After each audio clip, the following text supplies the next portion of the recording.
Boa tarde. Bom, eu tenho dois desafios pelo comentário do Marcos aqui, né? Eu acho que o primeiro é manter o padrão de apresentações que eu assisti até então, que esse por si só já é o maior desafio de todos. E segundo, eu prometo que o tempo eu vou coordenar bem, ok? Então tá bom, tranquilo. Só ia pedir, por gentileza, depois o trocador de slides. Obrigado, tá aqui, achamos. Tá aqui, tranquilo. Bom, nós comentamos bastante hoje sobre, questão de retenção, gestão de pessoas, enfim, uma série de fatores relacionados à gestão de pessoas, como nós podemos impactar, o poder do RH, o trabalho do RH, qual que é a nossa missão dentro desse conceito. Então, a ideia hoje é que eu fale um pouco sobre a questão do engajamento, algumas descobertas que a Gallup fez nesses últimos anos, falar rapidamente sobre uma métrica que nós utilizamos, mas muito mais do que a métrica, falar do conceito. Eu gostei bastante quando a Alessandra comentou da questão do conceito, como vocês têm um conceito de engajamento na Natura.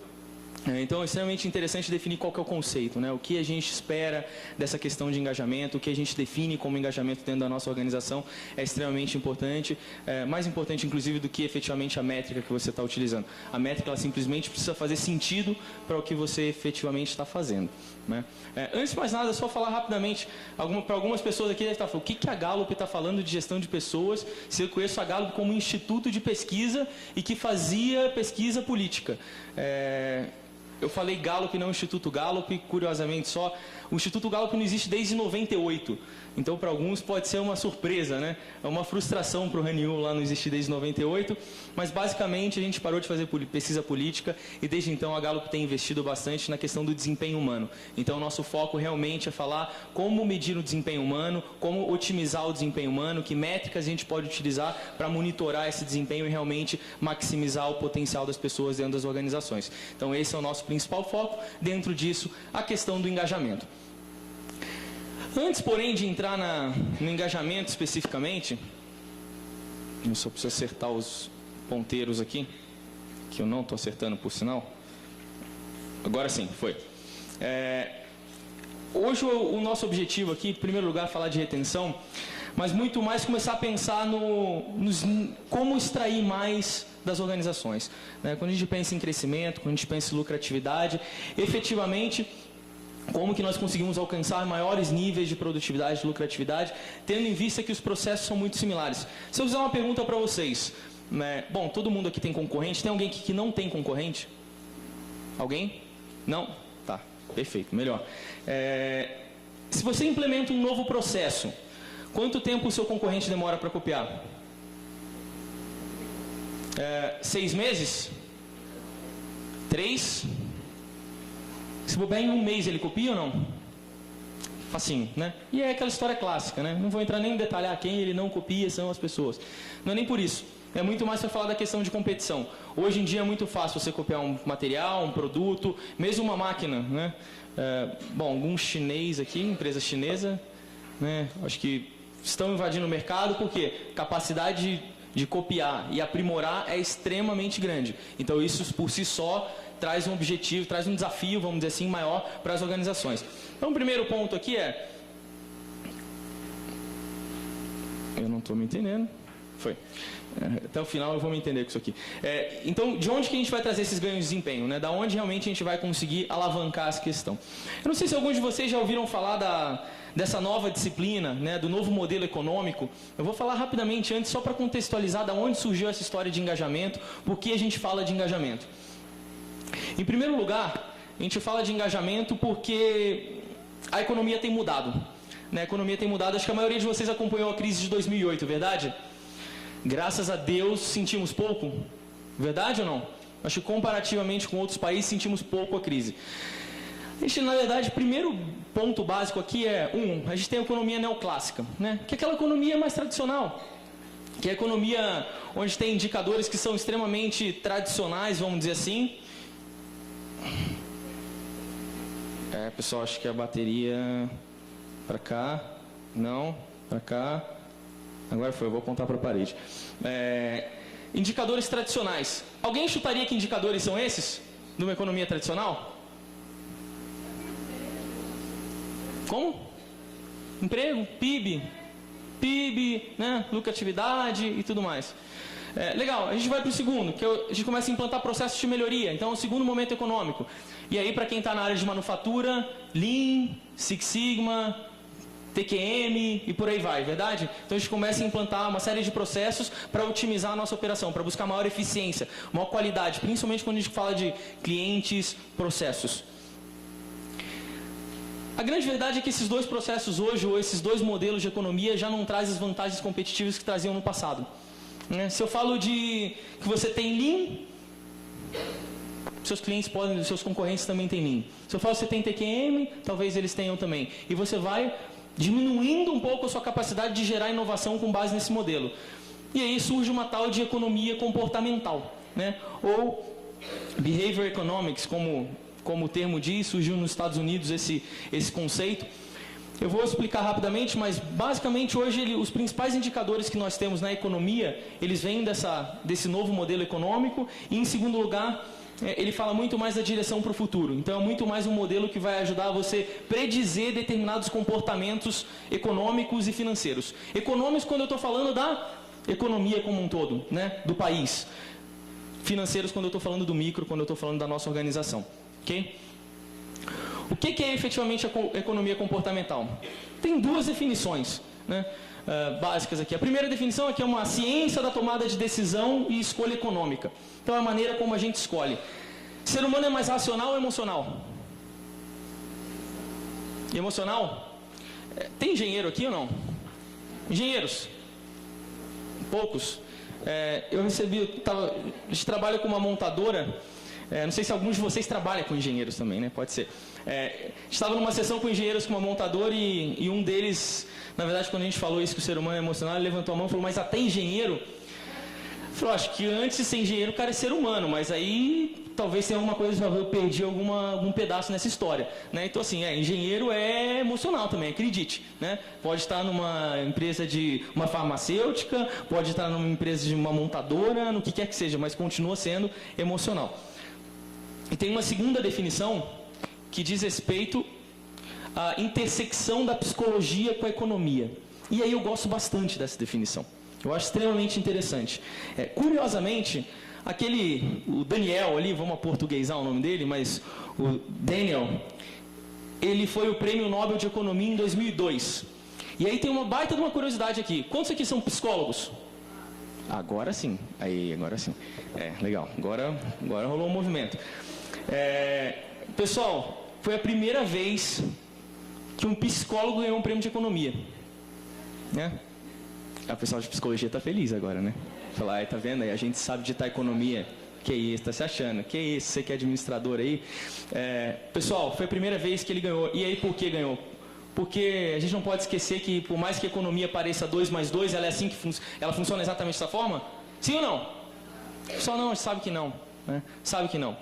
E parece tão banal hoje a gente falar disso, mas a importância disso é tão grande a ponto dele ganhar um prêmio Nobel por desenhar um modelo, por fazer um modelo que realmente criasse sentido para as organizações e aí sim conseguisse implantar algo extremamente estratégico, não só para uma organização, como por exemplo para um país, como eu vou mostrar para vocês aqui. Então quando a gente fala dessa intersecção entre a psicologia e a economia, a gente justamente está falando desse modelo que a gente chama de economia comportamental. Como as pessoas se comportam e como a decisão delas interfere no modelo econômico. Tem uma série de regras que eu não vou entrar aqui, mas pensa numa coisa. Alguém aqui investe em ações? Ações. Já investiu alguma vez? Alguns? Legal. Imagina o seguinte.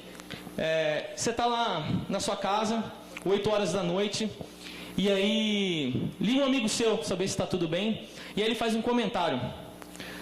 Eu não vou citar nenhuma empresa que está aqui, pelo amor de Deus, mas da empresa X, as ações da empresa X vão crescer. Não, fiquei sabendo, compra que vale a pena e tal. E você confia naquele seu amigo, Aí você fica com uma pulga atrás da orelha. O que a maioria das pessoas faz nesse momento?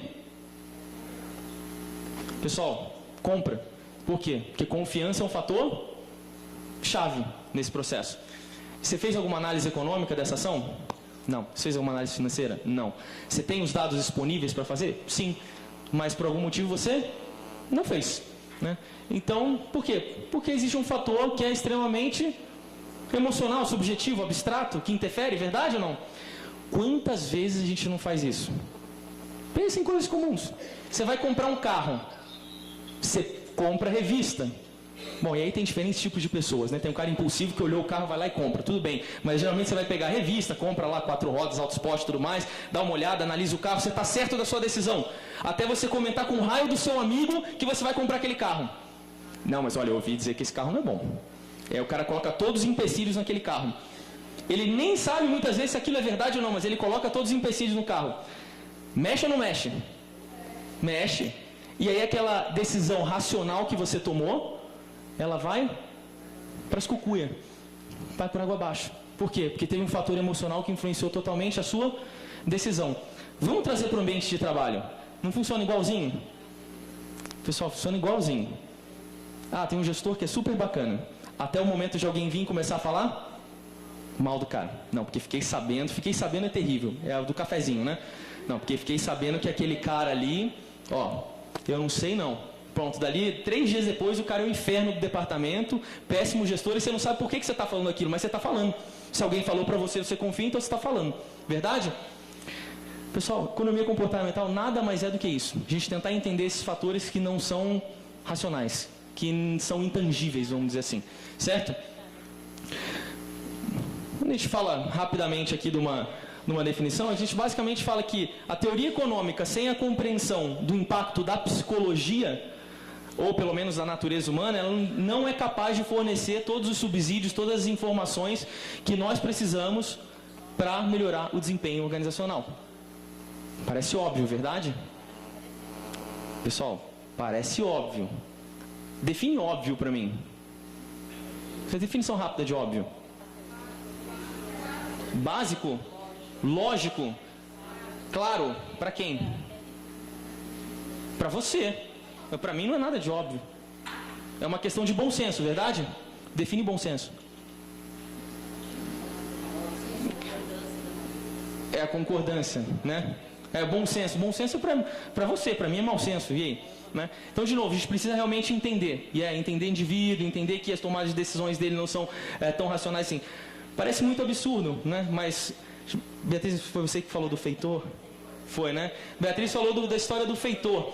Por mais absurdo, por mais simples que pareça o modelo, não é mais complexo colocar em prática o modelo, principalmente dependendo do estágio da organização que você está.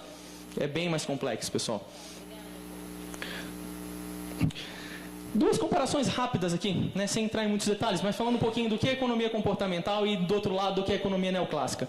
De um lado, a gente tem ali na economia neoclássica, economia padrão, que a gente conhece. Tem PIB, tem desemprego, tem produtividade. Só que do outro lado a gente começa a avaliar engajamento do cidadão. Engajamento do cidadão, engajamento da população. Vou trazer um fato interessante para vocês. Outro, bem-estar, percepção sobre saúde, senso de segurança, brain gain. Brain gain, por sinal, explicando de uma maneira bem simples, é a capacidade que um país tem de atrair conhecimento. Né? Exemplo, vocês acham que tem muito paquistanês e indiano nos Estados Unidos, sim ou não? Sim. Por que os caras vão para lá? Buscar conhecimento, compartilhar conhecimento, isso é brain gain. Então, se eu fosse avaliar o tal do brain gain, os Estados Unidos é super alto. Por quê? Porque eles atraem essas pessoas, cientistas, enfim, pensadores, pessoas que realmente querem investir no país e criar sua família naquele país. Tá? Quando a gente avalia esses pontos aqui, né, da economia comportamental, assim como a tradicional, a gente pode gerenciar aquilo que está lá. É perfeitamente possível. E o engraçado é que ela direciona a economia tradicional. Se eu ficar olhando para o PIB, o que acontece? Deixa eu ficar olhando aqui para o meu indicador. Vai acontecer alguma coisa? Pessoal, não vai acontecer nada. A questão é, o que eu faço? Deixa eu trazer um dado curioso para vocês. Bem-estar. Vou falar disso lá no final, mas deixa eu antecipar só um detalhe. Bem-estar. Bem-estar é um indicador econômico. A gente mede isso em 150 países. O que a gente começou a observar? Mais ou menos uns 9 meses atrás, a gente começou a observar alguns movimentos estranhos nesse indicador de well-being no Oriente Médio. Particularmente alguns países chamados Egito, Tunísia, e de 6 meses para cá, por algum motivo, Iêmen, Bahrein vem caindo. O que está acontecendo com a população? De 3, 4 meses para cá? Todos esses problemas que a gente está vendo. Crise, revolta e tudo mais. Ou seja, se eu ficar olhando efetivamente para indicadores que são extremamente tradicionais, eu vou ver consequência. Já aconteceu.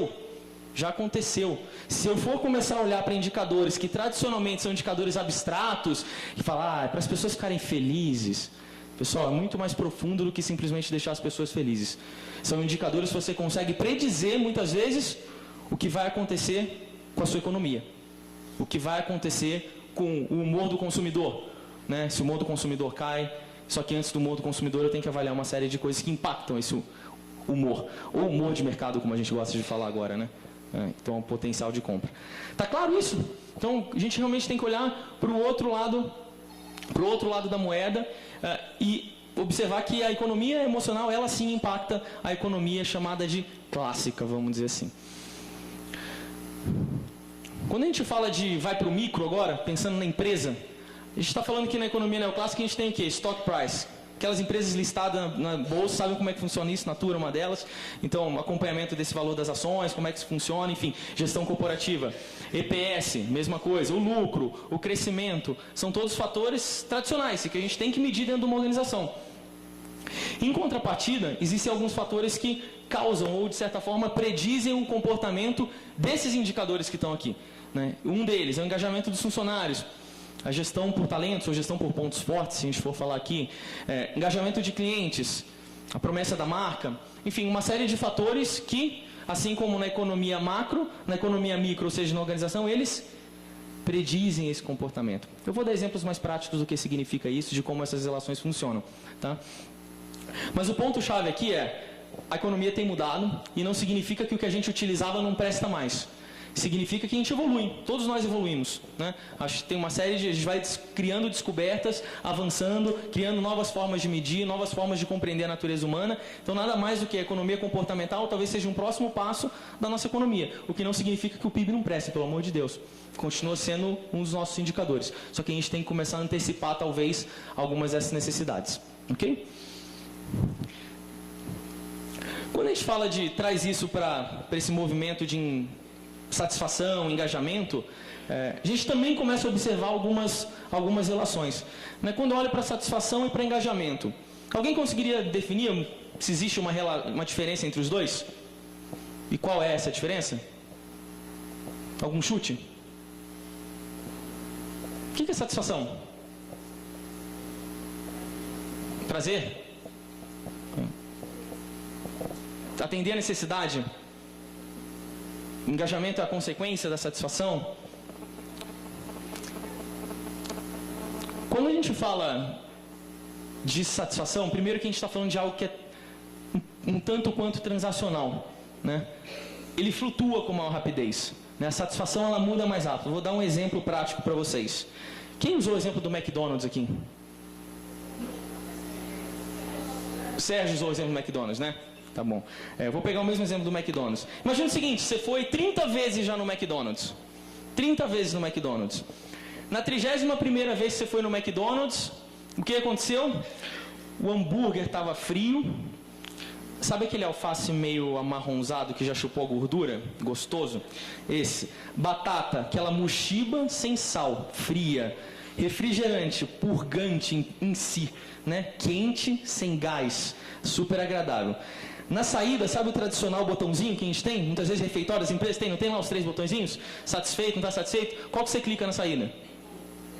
Nenhum, você está tão bravo que você joga longe o hambúrguer. Geralmente você vai clicar no vermelhão, né? Se tiver um roxo, qualquer coisa do gênero, você vai lá e dá um tapa. Você está insatisfeito, porque aquela sua experiência foi ruim. Deixa eu fazer uma segunda pergunta. Você voltaria no McDonald's? O duro é que volta. O duro é que por mais que a experiência você volta.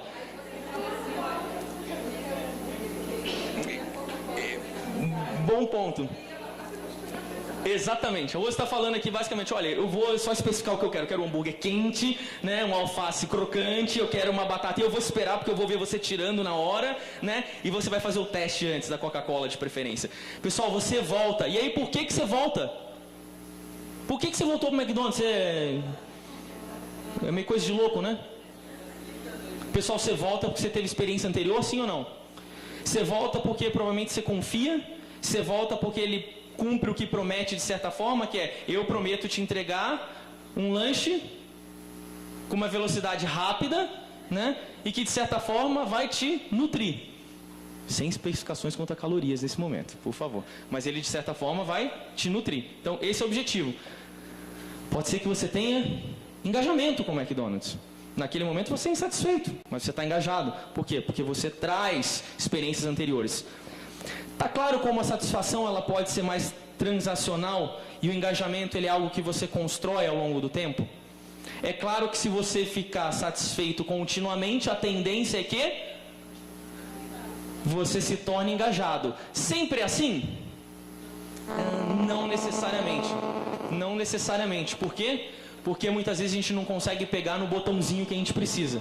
E aí eu falo justamente do botãozinho mais emocional, né? Onde eu consigo captar a emoção das pessoas, onde de alguma forma eu consigo impactar o sentimento, a forma de se comportar delas. Então essa que é a questão, ok? Então o segundo ponto, focado mais em fatores racionais do que efetivamente emocionais. Então quando a gente fala de satisfação, a gente está falando geralmente de satisfação com o quê? Satisfação com remuneração, satisfação com treinamento, satisfação com a capacitação, satisfação com uma série de fatores que tendem a ser um pouco mais racionais dentro do ambiente, mais tangíveis, vamos colocar assim, certo? Existe de certa forma, uma desconexão com o desempenho. Por que eu estou falando de desconexão? A gente sabe que se eu tenho alguém mais satisfeito, a tendência é ele produzir mais, verdade? É verdade. A gente consegue provar isso por números precisamente? Não. E esse que é um problema. Não consegue chegar e falar, bom, se eu pegar o grupo mais engajado ou mais satisfeito nesse caso, será que efetivamente ele é o que tem maior retenção, maior produtividade? Será que isso acontece com a satisfação? A gente tem observado que nem tanto. Tá? Outro ponto. E ele me traiu de novo. Ele entrega bem o básico. Você havia comentado alguma coisa nesse sentido, né, do que é a satisfação. Então, é você conseguir entregar bem aquilo que você, a priori, falou que ia entregar. Então, eu falei, eu me comprometo a entregar isso aqui, eu vou entregar isso aqui, está tudo certo, eu entrego o esperado. Eu vou entregar efetivamente o esperado. Quando a gente fala de engajamento, a gente está falando de algo que é mais focado no transformacional. Então, a gente fala de mudança mesmo, de comportamento. Né, mudança da forma como a gente age, na nossa atitude. Então, algo que impacta mais a organização. Então, exige mudanças na postura das pessoas profundamente. Segundo ponto, fatores emocionais. Então, está relacionado a fatores que são muito mais emocionais. A gente vai ver algumas das questões que a gente utiliza para avaliar, por exemplo, a questão de engajamento. Né, mas uma delas que a gente fala de amizade de uma maneira muito extremista, por exemplo. E eu vou mostrar o que significa. Conexão com indicadores de desempenho. Então, essa conexão que eu estava comentando, eu vou mostrar uma série de casos para vocês, mas ela caminha em conjunto. Então, a gente sabe que grupos mais engajados efetivamente apresentam indicadores mais positivos. E, por fim, aqui sim a gente está falando daquela entrega do algo a mais. Quando você está numa economia ruim, num vale, a gente precisa que o pessoal entregue um pouquinho a mais, sim ou não? Geralmente você diminui seu headcount, verdade? Você não é obrigado a fazer cortes. E aí as pessoas têm uma carga muitas vezes maior, e você é obrigado a fazer com que ela caminhe aquela milha ou aquele quilômetro a mais. Do outro lado, na economia, na bonança. Estamos em bonança hoje no Brasil ou não? Vamos falar a verdade. Estamos, gente. Não precisa esconder o jogo de sua empresa não, vai, estamos sim. Verdade, a não ser que você tenha um fornecedor do seu lado que queira negociar melhor o preço com ele. Mas tirando isso, estamos, verdade, fato. Né? A gente está caminhando bem. Você precisa que o seu colaborador também esteja a milhão ou não? Sim, e aí por outro motivo. Não porque você vai perder o negócio, mas porque você vai deixar dinheiro na mesa. O dinheiro está lá, alguém vai levar. Né? Aí que está o ponto. Invariavelmente, em qualquer momento, a gente precisa da equipe engajada e tudo mais. É fato. Não depende do momento da economia. Quando a gente fala de engajamento, a gente está falando de criar felicidade no ambiente de trabalho, sim ou não? Sim? Sim. É só isso? Acho que praticamente todos os palestrantes comentaram sobre isso aqui. A gente está falando, quando a gente fala de pessoas, a gente investe em pessoas porque nós somos bonzinhos, não é verdade? Porque a gente quer ver as pessoas felizes, sorrindo, que eles cheguem em casa cantando, tratem bem sua família, né? Porque no final toda empresa tem, antes do SA ou do limitado, ela tem filantrópica, né? Não é assim que funciona? O dono da empresa, da sua empresa, o seu acionista, ele quer o quê? Ele quer resultado, ele quer retorno. É justo ou não? É justo. Pensa o seguinte, você emprestou milão pro seu querido amigo. O cara 3 meses depois chega e te dá milão de novo, tudo bem? Você é camarada pra caramba. Tudo bem, gente, não precisa cobrar da mãe, do pai, da irmã, da tia. Vamos pegar leve, mas... Não, você quer, pô, meu amigo, beleza, vamos negociar aqui, entendeu? 50 conto, pelo menos pela minha gentileza, né? 30 conto pela minha gentileza. Pode ser? Pode, então tá bom. Pessoal, é justo. Então o que a gente está falando é ótimo. A gente quer criar felicidade, quer criar bem-estar. Por que a gente quer criar isso? Porque a gente sabe que... Óbvio que a gente sabe que isso volta. Simples, né? Então, efetivamente, o nosso foco é falar de desempenho. Não tem como falar de engajamento, não tem como falar de satisfação sem a gente conseguir linkar isso a desempenho. É sempre fácil fazer isso? Se eu perguntar nessa... Tudo bem, dessa vez eu vou utilizar a palavra óbvio, mas não precisa me questionar por isso. É óbvio para todas as pessoas que estão aqui que se eu tenho funcionários mais envolvidos, mais satisfeitos, mais felizes, a tendência é que eles... Vocês provam isso com facilidade, não é verdade? Sim ou não? Dá para provar fácil? Pessoal, aí a gente entra numa esfera um pouco mais complicada, que muitas vezes tem dificuldade efetivamente de falar, esse investimento que eu estou fazendo aqui, ele está impactando esse indicador que por sua vez está impactando meus indicadores de negócio. Essa ligação, e aí quando a gente fala de se tornar o RH realmente estratégico, né, e que eu sei que muitos dos palestrantes aqui conseguiram isso de uma maneira, bom, com muito suor, seria maldade dizer assim, mas com muito suor, conseguiram realmente provar que o RH tem uma posição estratégica, por quê? Porque a gente precisa provar e mostrar claramente que isso tem impacto nos negócios. Caso contrário, alguém aqui é diretor financeiro, CFO, gerente financeiro? Ninguém? Então eu posso falar rapidinho. Senão esse cara não vai acreditar, muitas vezes. Né? Muitas vezes ele sabe também, mas na hora de você provar para o acionista, fala, pô cara, mas eu tenho esse investimento todo, mas é verdade, precisa investir tudo isso em pessoas mesmo? Sério? Quantas empresas aqui são familiares? Bastante.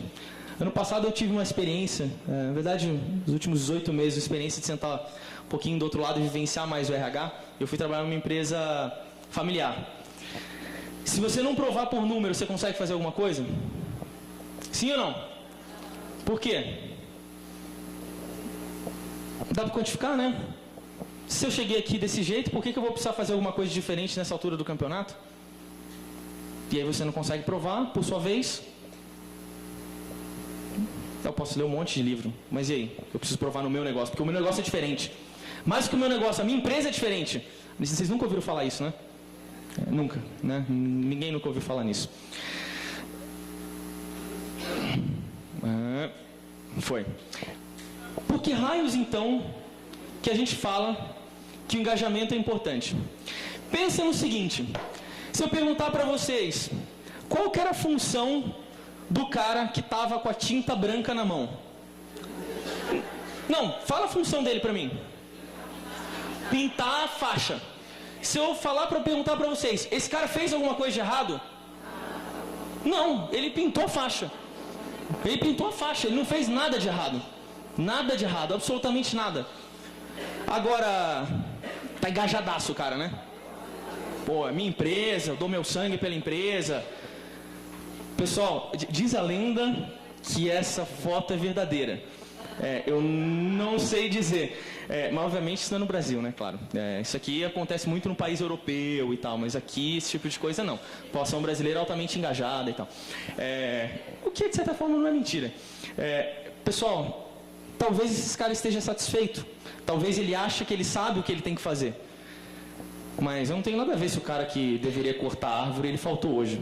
Não tem absolutamente nada a ver. Se ele tinha que faltar, o problema é dele, eu pintei a faixa do jeito que eu tinha que pintar. Por isso o engajamento é importante. Tem N outros exemplos para dar. Eu tive a oportunidade uma vez numa montadora de veículos. A gente estava conversando realmente com o pessoal da linha. E num desses grupos de trabalho, sabem que a linha tem uma série de etapas. Numa das etapas a gente estava batendo um papo com 20 pessoas. O líder deles saiu da sala nesse momento. E a gente estava discutindo e falou, Sérgio, posso parar rapidinho e fazer um comentário agora, enquanto meu gestor não volta? Pode. Então, estava falando um pouco dessa questão de engajamento, deixa eu te dar um exemplo clássico. O carro, quando chega na nossa etapa aqui na linha, a gente fecha o olho quando tem algum problema, quando tem algum risco, quando tem algum amassadinho. Cara, não é nosso trabalho fazer isso. Eu não vou tirar o carro da linha, por quê? Porque depois o pessoal vai pegar no nosso pé que a gente está demorando aqui e eu ainda vou tomar sarambada. Então é melhor deixar o carro passar, e aí lá na frente não tem um pessoal de auditoria? Então a auditoria de qualidade que cuide do problema. A diferença é que o fato dele deixar o carro passar esse tanto, se eu somar, significa alguns pequenos milhões de reais, mas assim, o que é isso, na verdade, né? Não é nada demais, esses milhões. Esse tipo de exemplo clássico, né? Esse grupo específico, obviamente, o engajamento é bastante baixo, mas por uma série de pequenos problemas do dia a dia, e que você vai observando, e obviamente o tipo de comportamento é esse aqui, né? Um comportamento que prejudica não só o teu negócio, numa primeira instância o teu cliente, numa segunda instância os teus resultados, né? E principalmente a sustentabilidade. Como efetivamente a gente chegou à questão do engajamento, que trabalho que foi feito? Primeira pergunta, alguém aqui faz algum tipo de intervenção junto aos colaboradores? De alguma forma você escuta a opinião dos seus colaboradores. Quem aqui faz? De alguma forma. Legal. Bacana, bastante gente, maioria. Legal, a gente fez essa mesma pergunta na década de 90. A gente fez a mesma pergunta para uma série de empresas, basicamente as empresas das Fortune 500, né, as maiores empresas globais listadas pela Ford. E aí a gente realmente viu que 80% deles faziam algum tipo de pesquisa. Naquela época eram 150 questões, então bem enxuto o questionário, bem objetivo, bem fácil de ser trabalhado, né? Os planos de ação, assim, para um ano era uma coisa bem efetiva realmente. O estado era fantástico. De 1 a 2 anos, aí depende muito do negócio, depende se aquilo é uma pesquisa ou um programa, a gente vai falar disso depois. Mas o que foi legal foi que 60% deles disseram que o resultado ficava pior depois. Eu não inventei isso aqui, é verdade. E aí eu pergunto para vocês, por quê? Por quê?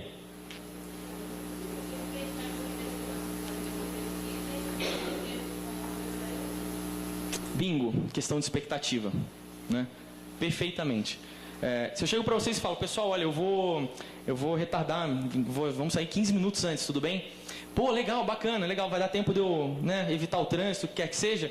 Bacana, aí eu fico mais 1h30 falando aqui. Super agradável, vocês vão gostar muito, né? Falar aquele cara, a próxima vez que ele estiver no evento, me avise que eu não vou, né? Principalmente se ele estiver como último, né? Então não me avise. Pessoal, exatamente por conta da expectativa. Então, primeira coisa foi tentar entender o que estava acontecendo. Segunda coisa, a gente falou, bom, alguma coisa de errado tem, a gente precisa entender um pouco melhor o que está acontecendo. E aí a gente começou a avaliar quem que é a pessoa, a figura, a área, o departamento que talvez tenha mais influência sobre o clima dentro de uma organização. É o RH, verdade? Verdade ou não? Sim, não? Não, pessoal. Quem faz a gestão? O gestor, simples assim, né? O RH vai fornecer os subsídios. Porque eu sei que é assim que todos vocês funcionam. Eu tenho certeza que nunca nenhum gestor chegou para vocês e pediu para vocês fazerem a gestão das pessoas. Vocês sempre foram vistos como áreas estratégicas, não é verdade? Nunca nenhum gestor falou, estou com um problema com esse cara e resolve você. Né? Pessoal, batata, a gente sabe que isso que acontece.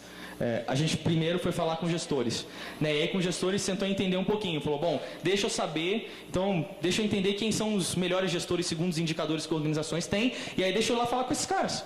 A gente fez isso com 80 mil gestores. Então, pegamos 400 empresas, 80 mil gestores, conversa por telefone ou pessoalmente, e a gente foi começar a entender o que efetivamente acontecia. Descobriu uma série de coisas, uma série de hipóteses. Gestores falaram uma série de coisas diferentes pra gente. Brasil, inclusive, diga-se de passagem, foi em 32 países.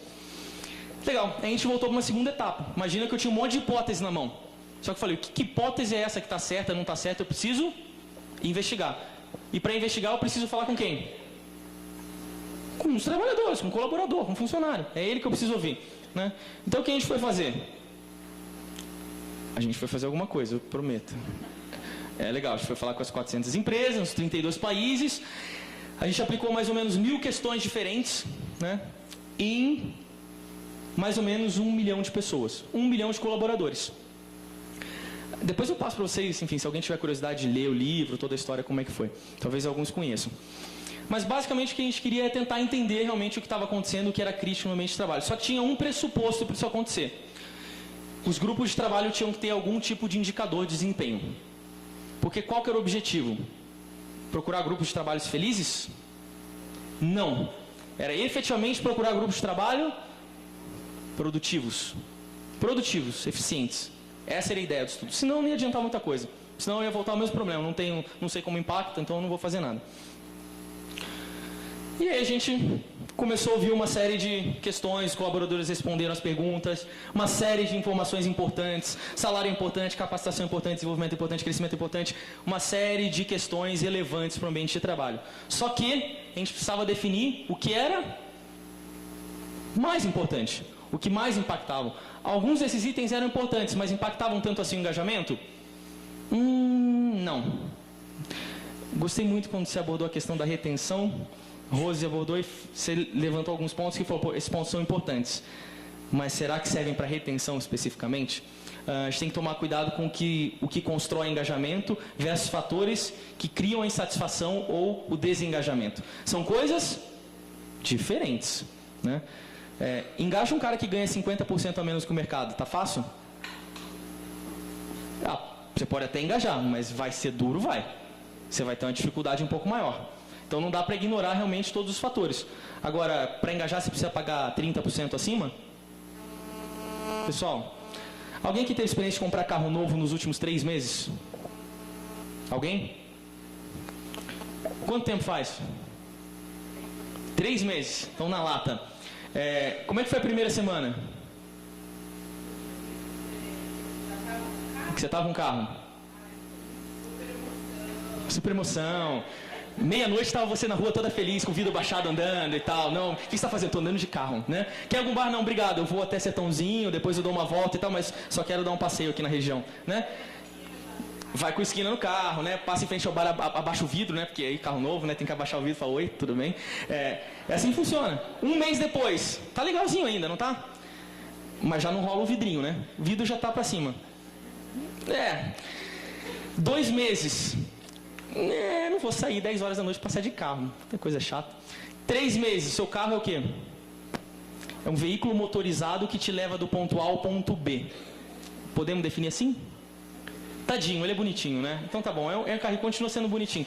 Pessoal, o carro virou só um carro. Virou um meio de transporte. É assim ou não é? Mulherada, sapato novo. Bom, é sacanagem, né? Sapato novo dura um dia só, porque no dia seguinte vocês querem comprar outro, né? É assim, eu sei, é terrível. É um caos, porque eu tive que já levantar o 2º armário em casa e minha mulher não para de levantar sapato em casa também, é terrível. E eu ainda dei um de aniversário para ela, então a culpa é minha também. Porque é o mais fácil, né? Mas, pensa bem, você comprou um vestido novo, porque cada festa precisa de um vestido, porque ai de mim se eu aparecer na mesma foto 2 vezes com o mesmo rol de amigos. Que mico, né? Então você comprou e foi lá e comprou o seu vestido. Belo, lindo e maravilhoso. Ótimo, né? Só que o que aconteceu? O vestido no dia seguinte é só um vestido. Ele é lindo, maravilhoso, mas eu não uso. Daqui a 3 anos, 4 anos, quem sabe, né?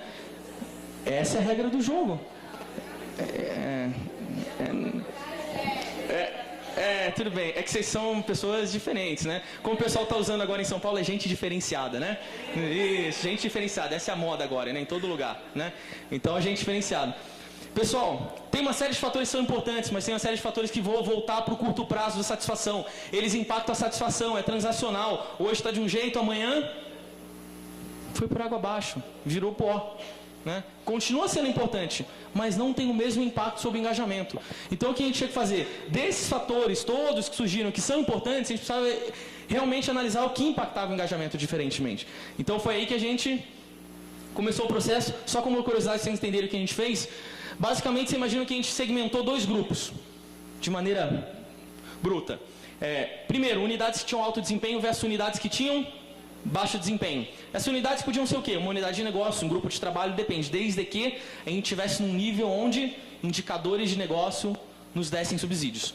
Legal, a gente fez uma pergunta como essa. Eu tenho recebido reconhecimento. Poxa, bacana. Só para dar um exemplo. Quando eu olho grupos de baixo desempenho, essa foi a distribuição da nota. Deram notas altas, notas baixas. Quando eu olho grupos de alto desempenho, o que aconteceu? Também notas altas, notas baixas. Então, o que eu tiro de conclusão? Nenhuma conclusão. Não consigo avaliar muita coisa. É legal, pô, bacana. Só que muitas vezes, a forma como a gente faz as coisas impacta, verdade ou não? A forma como a gente pergunta alguma coisa, a forma como a gente trata alguém impacta. A forma como a gente perguntou uma questão muito similar como essa, também influenciou. E aí tem uma questão que os gestores, particularmente, eles adoram essa questão, de paixão. Quando chega para ele e fala, nos últimos 7 dias eu recebi algum reconhecimento, o gestor só chega e fala, você está de sacanagem, né? Então agora é o quê? Toda segunda-feira eu tenho que ter um ritual, né? Olha, parabéns a você, parabéns, olha, excelente trabalho você fez, você também, garoto, você também foi maravilhoso, percebi, botou óculos diferente agora, né? Fantástico. É isso mesmo, não é? Isso não é nada. Sabe por que a gente colocou 7 dias? Questão da frequência. O pessoal guarda. Tudo bem, alguns de vocês provavelmente pegariam o calendário para ser chato, você olharia. E ali na hora de falar, deixa eu ver como é que eu estou hoje, né? Mas em geral isso que acontece, você mede o quê? Qual que é a sensação da pessoa, né? Se frequentemente e continuamente ele tem recebido aquele elogio. Elogio que é programado? Não. Elogio que é do programa de reconhecimento do RH, né? Não, o RH tem um programa lá a cada 3 meses, eles reconhecem o pessoal. Não. Alguém aqui se lembra do melhor reconhecimento que você já teve? Sim. Provavelmente alguns, estou vendo algumas cabeças se mexerem. Alguns reconhecimentos, provavelmente você se lembra. Da mesma forma que se eu perguntar assim, pensa no melhor chefe que você já teve até hoje. 3, 2, 1. Lembrou ou não? Vem rápido, né? Vem rápido que provavelmente ele tinha uma série de práticas extremamente genuínas para ele, diga-se passagem, e era autêntico. Então era na hora que acontecesse aquilo. Então a mesma coisa com o reconhecimento. A gente testou, viu? Só de curiosidade, testou 1 mês, a gente testou 1 semana. E aí o que aconteceu, quando a gente falou de 1 semana, foi que a gente observou exatamente isso aqui. Coincidentemente ou não, grupos que eram mais reconhecidos tinham desempenho mais alto. Aconteceu só para essa questão aqui? Não. Aconteceu para 12 elementos específicos. Certo? 12 elementos específicos. Mas só 12?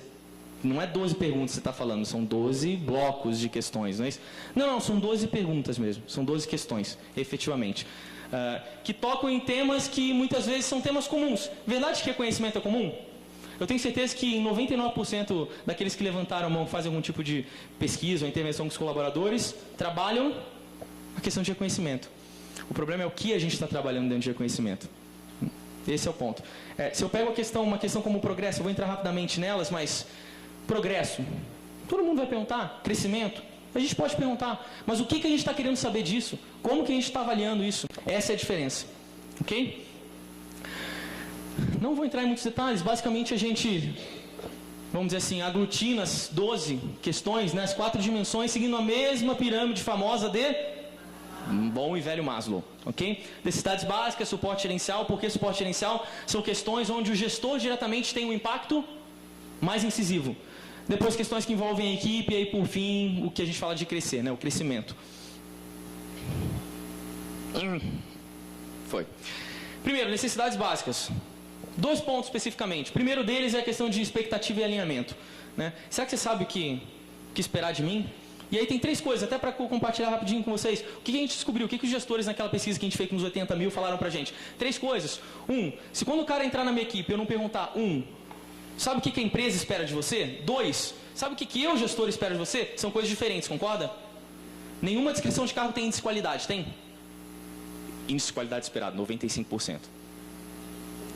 Varia. Imagina se eu estou aqui falando, eu e a Beatriz. Beatriz tem um nível de exigência muito maior, a régua dela é muito mais alta do que a minha. Se um funcionário está trabalhando comigo e passa a trabalhar com a Beatriz, o que vai acontecer?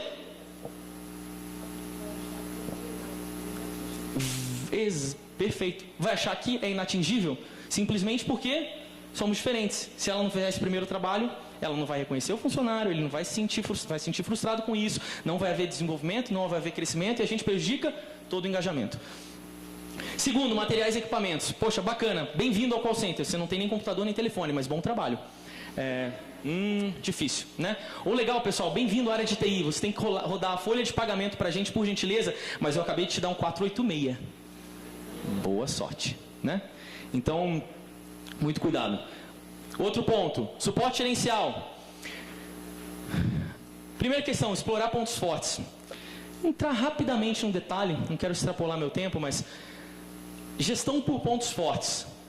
As pessoas têm falado muito dessa questão. Inclusive, um dos autores de boa parte dos nossos livros, que hoje não é mais consultor da Gallup, é consultor independente, não sei se vocês já ouviram falar em Marcus Buckingham, não sei se alguém já ouviu falar, ele vai estar no HSM Management desse ano, e ele foi um dos caras que deu origem a esse conceito de pontos fortes, né? Então foi na Oprah e tal, hoje ele passeia com o ônibus dele nos Estados Unidos e tudo mais, mas é um cara fantástico e que no período que esteve a Gallup, ele realmente criou esse conceito junto com um dos nossos fundadores de pontos fortes. O que significa pontos fortes? Nada mais do que falar assim, por que raios a gente só fala de gap? Quem que gosta dessa palavra? Quantas vezes por semana você usa gap? Né? Porque tem um gap aqui. Não, essa pessoa tem um gap. Que é legal, né? Aliás, o ser humano adora sangue, que é um inferno isso, né? Imagina você entra no site da UOL, todo mundo entra, não entra? Terra, alguma coisa? Tem duas notícias lá, né? Não, Brasil desenvolve nova solução contra a AIDS e tal. Segunda, cai monomotor e mata 3. Qual que você entra? Cai monomotor, deixa eu ver, morte, é caos, né? Deixa eu entrar lá e tal e acessar a informação. Geralmente é assim, geralmente a gente vai no gap, geralmente a gente vai no negativo. Vocês já tentaram olhar ao contrário? Quem daqui tem filho? Legal, a maioria. Seu filho chegou em casa, boletim. A em matemática, A em ciências, D em português, D em geografia. Aonde você vai focar? No D, obviamente, né? Vamos botar o menino para fazer curso de português e geografia. Alguém aqui fez Kumon? Kumon, sabe Kumon? Bom e velho Kumon? Metodologia japonesa, faz. Mas faz por quê?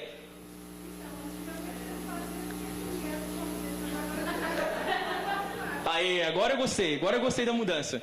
Ela falou que antigamente ele fazia porque ele tinha um gap em português, mas agora ele está fazendo porque ele é bom em matemática. E aí que está o segredo. Se a gente começa a investir do outro lado da moeda, quem sabe ele não se torna talvez o futuro vencedor da Olimpíada de Matemática, ou talvez para endereçar o nosso gap de engenheiros aqui, como a gente viu antes, talvez ele seja um dos futuros bons engenheiros que esse país precisa. A gente tem um gap gigantesco em relação a outros países, mesmo em relação à Coreia, que é talvez 1/20 do nosso tamanho, ou menos.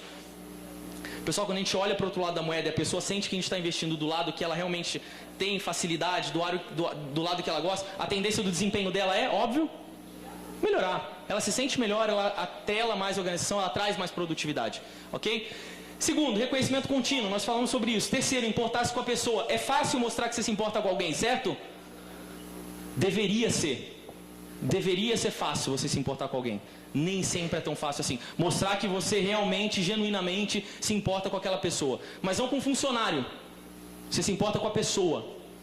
Outro ponto, estímulo ao desenvolvimento. Será que tem alguém aqui no meu trabalho que estimula o meu desenvolvimento? É óbvio que aqui a gente nem fala de gestor. Mas óbvio que o cara vai pensar, a primeira figura é: será que o meu supervisor, o meu gestor, o meu líder, ele se preocupa e estimula o meu desenvolvimento? Sim ou não? Outra questão, opiniões parecem contar. Só quero chamar uma atenção aqui. Opiniões contam, eu ouço sua opinião, todo mundo pergunta, sua voz é ouvida e tal. A gente não está nem falando disso, eu só estou perguntando sobre percepção. E a gente falou várias vezes sobre percepção hoje. Sua opinião parece contar? Será que alguém pelo menos para e escuta? Não estou nem dizendo que sua opinião precisa ser implantada aqui. Missão ou objetivo da empresa. A gente falou sobre isso também, alguns palestrantes comentaram a importância da pessoa se sentir parte, de entender o propósito da organização, né, de entender a missão e entender que apesar dele ter uma parcela ínfima, exemplo, eu trabalhei numa empresa num grupo que uma das empresas era facilities, né, quando eu trabalhava em RH. Um auxiliar de limpeza, se eu não deixar claro, ele vai sentir que ele é importante para a missão da empresa, sim ou não? Ele não vai saber. Ele não vai saber. Se você não fizer um trabalho de deixar muito claro, ele não vai saber. Qual que é a tendência dele render mais do que você espera?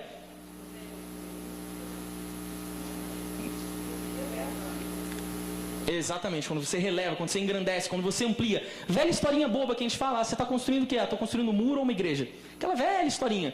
É exatamente isso que a gente está falando aqui. Tá? Outro ponto. Comprometimento com a qualidade. Não se eu estou comprometido. Se os meus colegas são comprometidos com qualidade. Imagina o seguinte, está você lá, a sensação, você está tocando sozinho o seu departamento, legal ou não? Tem 15 pessoas trabalhando com você. Você chega às 8, a galera chega às 9h30. Você faz 40 minutos de almoço, o pessoal 1h30. Você sai às 8, eles saem às 6. Tudo bem? Quanto tempo você fica motivado com isso?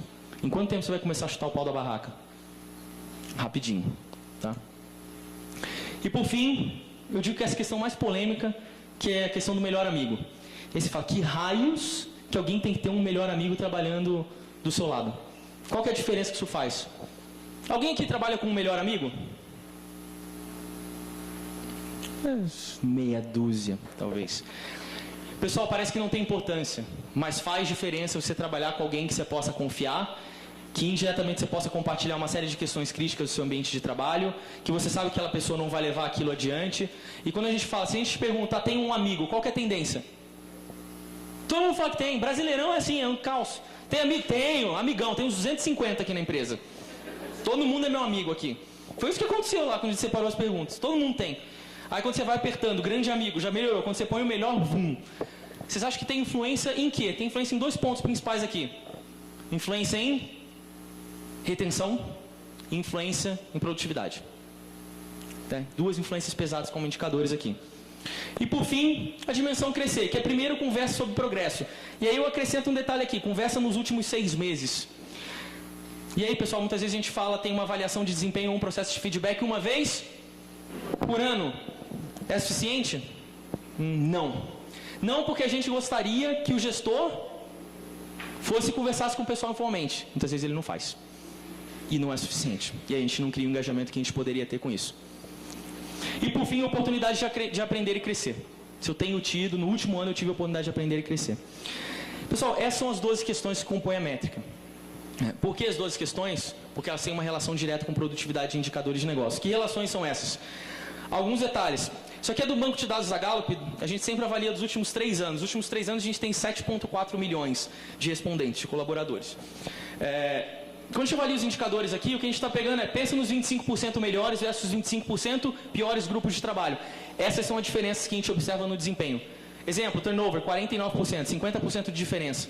Coincidentemente ou não. Tá? Clientes, produtividade, lucratividade, enfim, alguns fatores. Ah, Sérgio, mas aqui você tem diferentes empresas, você está comparando coisas diferentes. Bacana, vamos comparar dentro da mesma empresa, então. Isso aqui é uma empresa de manufatura aqui no Brasil. A gente faz pesquisa, na verdade eu trabalho com eles com 22 mil funcionários. Então o que a gente tem aqui? Orçamento. Quem está para baixo do orçamento, quem está para cima do orçamento.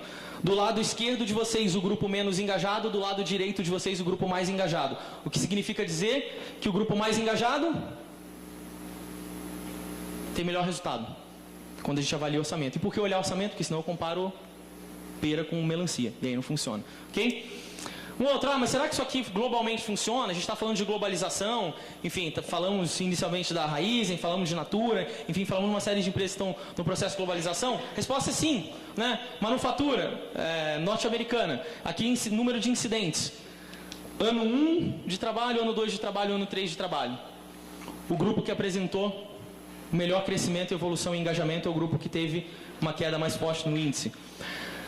Outro dado, quando eu tenho diferentes momentos econômicos, bonança econômica versus vale econômico, o que acontece? Independentemente do cenário, o grupo mais engajado apresenta melhores resultados, mesmo quando todos caem.